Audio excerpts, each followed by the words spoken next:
প্রতিদিন রাত 8টা থেকে 9টা থেকে 1 ঘন্টা ডিউটিতে থাকি, আর সকালে 8টা থেকে বিকাল 5টা পরীক্ষা। তো রাতে হেঁটে হেঁটে যাইতে হয়। এটা হচ্ছে কেন হাইওয়ে রাস্তা, এর পাশ দিয়ে হেঁটে যাই আমার অফিসে।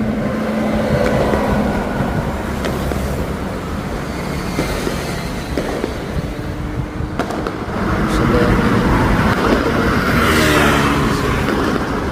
আমাকে সাপোর্ট করবেন আপনারা, যাতে সামনে ভালো ভালো ভিডিও উপহার দিতে পারি আপনাদের।